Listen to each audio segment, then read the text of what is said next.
మన ఆకాశాన్ని ఎప్పుడైనా నిశ్శబ్దంగా గమనించారా? నక్షత్రాల మధ్య చంద్రుడు తన ప్రయాణాన్ని కొనసాగిస్తుంటాడు. ఆ ప్రయాణంలో ఒక ప్రత్యేకమైన దశ ఉంది. ఆ దశ పేరు పంచక. పంచక అంటే 5. జ్యోతిష్యశాస్త్రం ప్రకారం చంద్రుడు చివరి 5 నక్షత్రాల గుండా ప్రయాణించే కాలమే పంచక.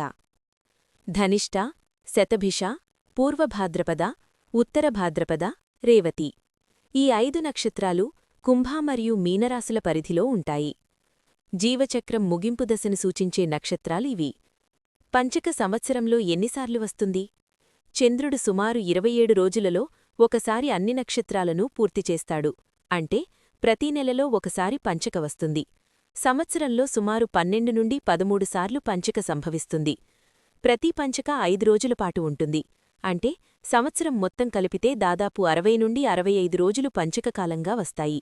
అంటే ఇది చాలా అరుదైన విషయం కాదు. ప్రతీ నెలలో ఒకసారి వచ్చే సహజమైన ఖగోళ చక్రం. కాని విశ్వాసాలు, సాంప్రదాయాలు దానికి ప్రత్యేకత ఇచ్చాయి. పురాతన కథ.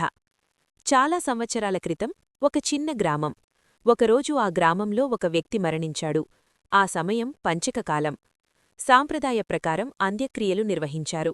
కాని కొన్ని రోజుల్లోనే మరో 4 వ్యక్తులు అనుకోకుండా మరణించారు. గ్రామంలో భయం వ్యాపించింది. గ్రామ పెద్దలు పండితులను సంప్రదించారు. వారు గ్రహస్థితిని పరిశీలించి చెప్పారు, ఈ మరణాలన్నీ పంచక సమయంలో జరిగాయి. అప్పటినుండి ఒక నమ్మకమేర్పడింది.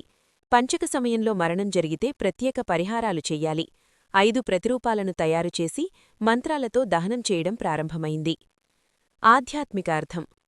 పంచకాన్ని కొందరు శివుడి తత్వంతో అనుసంధానిస్తారు. శివుడు సంహారం చేస్తాడు.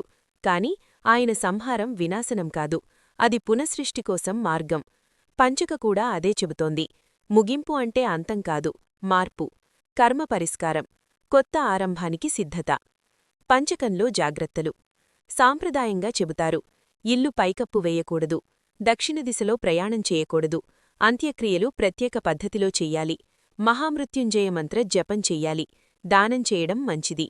కాని ఇవన్నీ విశ్వాసాల ఆధారంగా ఉన్నవి, శాస్త్రీయంగా నిరూపించబడినవి కావు. చంద్రుడు ప్రతీ నెలా ఈ 5 నక్షత్రాల గుండా ప్రయాణిస్తాడు. ప్రతీ నెలా ఒక ముగింపు దశ వస్తుంది. ప్రతి ముగింపు తర్వాత ఒక కొత్త ఆరంభముంటుంది. సూర్యాస్తమయం తర్వాత ఉదయం వస్తుంది. చీకటి తర్వాత వెలుగు వస్తుంది. పంచక మనకు భయం నేర్పదు, ఆలోచన నేర్పుతుంది, ఆత్మ పరిశీలన నేర్పుతుంది. మన జీవితంలో అసంపూర్తిగా ఉన్న విషయాలను పూర్తి చెయ్యమని గుర్తుచేస్తుంది. కాబట్టి పంచక నడుస్తోంది అని విన్నప్పుడు భయపడకండి. ఆకాశాన్ని చూడండి, చంద్రుని ప్రయాణాన్ని గమనించండి.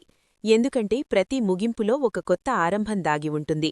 పంచక 5 రోజులు, ప్రతి నెలలో ఒకసారి, సంవత్సరంలో 12 సార్లు. ఒక లోతైన సందేశం. ముగింపు శాశ్వతం కాదు, ప్రతి అంతం ఒక కొత్త ఆరంభం.